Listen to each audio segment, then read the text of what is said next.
Here's the last of the T-class steam engine drivers. Andrew Wishner, 87 years old, used to drive on the Eyre Peninsula narrow gauge railway in the 1940s and 1950s. Famous T engine, and works on a superheated steam. The boiler itself is a fire tube and carries steam pressure of 180-185 pounds per square inch. The gadgetry around here is an engine handbrake, which is only used for stabling or so on when the engine is not moving. And this is a gear lever for a driver, going forward that way or backwards, winding right back. That alters the movement of the steam pistons in the steam chest, the distribution of the steam into the working cylinders. Handbrake, Westinghouse, very good one, 7 positions. Running, this is a release and charge, running, a lap, little service and a lap, then full service and emergency. The driver's got this pressure of the main compressed air in the cylinder, main cylinder pressure, and another gadget shows the pressure in the steam pipe right going through the whole train or the engine. As soon as for some reason a train gets uncoupled or air hose breaks, well, air starts to drop in the train pipe. You can see it, and of course the engine starts to train starts to slow down because brakes come into operation, stopping it. Now, 2 injectors here are working by steam to pump water into the boiler against the steam pressure. Now, that's just a law of gravity, because water picked up by the steam and then through a system of nozzles gets to a tiny one, gets the speed of the jet of water so high that to overcome the pressure of in the boiler. And you've got the 2 gauge glasses, indicate they have to be open. This is shut at the moment, like this, fully open. It's got the chain between them, so if one breaks, steam starts to blow, you don't have to go close once, you just grab the chain and just pull it, and it cuts off the steam. Water blowing through cut-off points. You shut off the steam. Normally they're up, water and steam can go through. And this is a test gauge or lever. You just can blow through the glass, to ascertain that it's nice and clean. Fireman's delight is his firebox door. You have to work by hand, open up and shovel up, a little narrow shovel, and just shovel up coal in there. A bit awkward to burn in there and fire too, because it's such a long, narrow firebox. It needs a lot of skill to do it. Anyway, that's been overcome. Now down here, this thing has got a cover as a rule. I haven't got one at the moment. And this is rocker bars. It's got a big rocker bar, sort of a thing with a square end of it that fits onto this ends. This is to open an ash pan or shut it. It's just sliding. And these are 3 to work rockers in the firebox bottom, to reduce the amount of ashes or completely knock out ashes and fire. And of course I've got a tap here, you turn it on and the water sprays in there to put the fire or just ashes to dampen it. Just a little cardboard storage box. Yeah. Yeah, it takes about 4 to 6 tons of coal, and I'm not quite sure now the capacity of the water, but there's a tucker box and a couple of oil cans, if anything, you know. Just tools and stuff there? There's tools in there. Yeah, not too many tools, bigger stuff is in the back there. Yeah, yeah, very often you just open up, climb up and push them down, then shut them again, and that's it. Yeah. Cylinder release valve handle here. Yeah, usually when you start moving the engine after to build up the steam, of course the steam chest and pistons and the distribution cylinders, they are still cold, so if steam gets into it by opening the regulator and you're getting steam through, it might condense, and of course you cannot compress the fluid.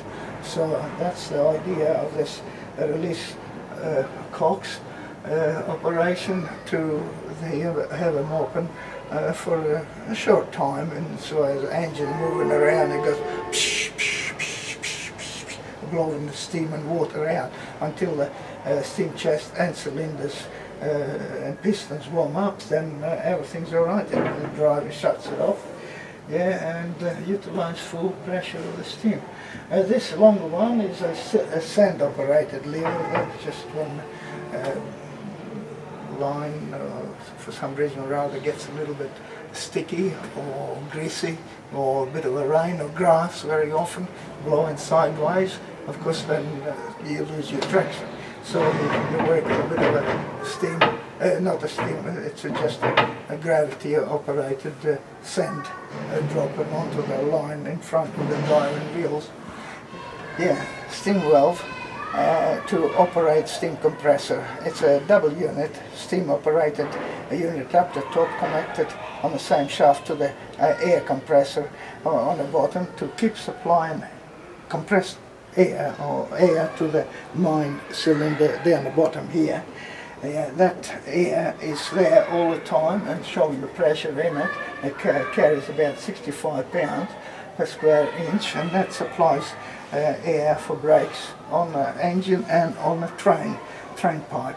Yes, yeah, and that what it is. Once the engine work is finished, the trip is finished, you know, they stable the engine, so the cold water get on the pit, knock out the fire, yeah, and still a little bit of steam left if they want to put in the shed or just leave it where it is. So the driver just puts things in the neutral, the air, open steam cocks. Yeah, it doesn't matter about the air brakes, it will leak air engine for traffic, and 45 minutes to stable it, just after the trip. That was officially given time. Sometimes it takes a little bit longer to prepare it, depends what you got to do, and at times we stable a little bit quicker. I also, as a fireman and a driver, I did a lot of lighting up engines, up in the bush and in Lincoln itself. Yeah, when after you finish your work, like for instance at Penong very often, sometimes at Minipa, yes, at very often at Buckaloo or Kimber.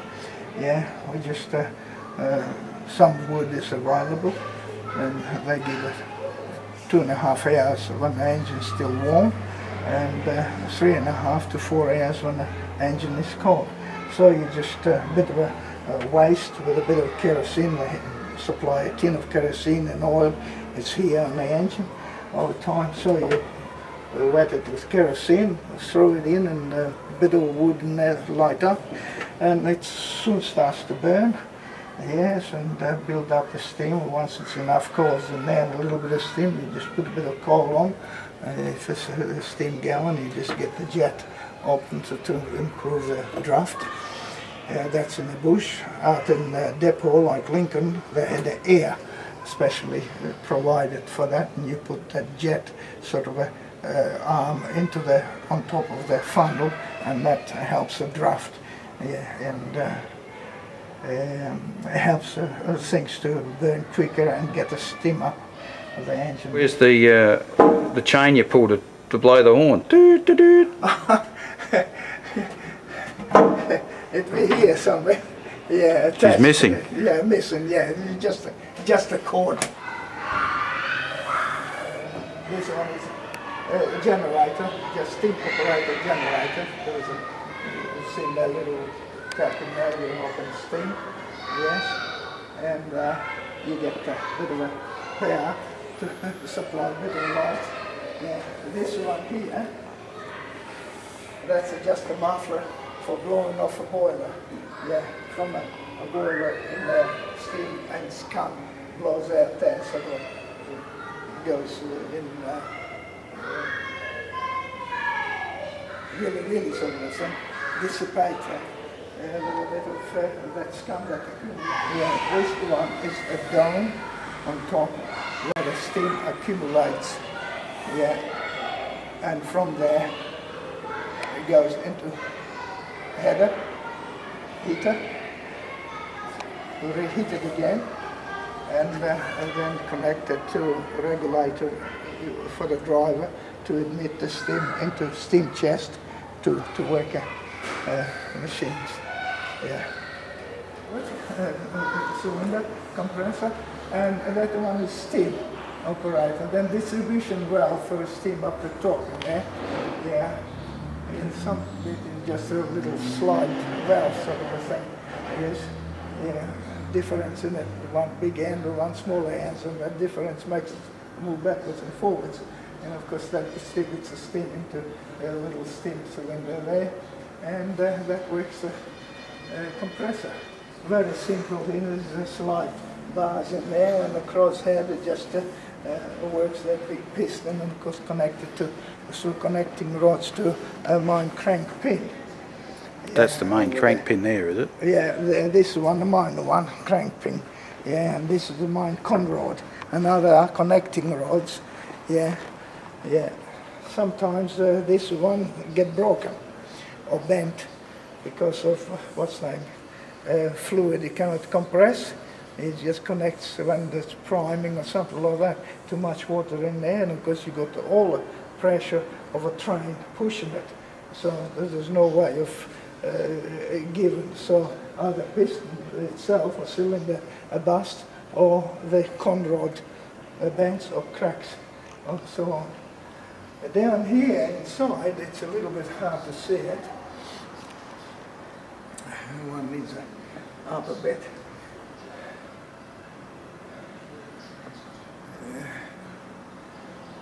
That's a set of eccentrics.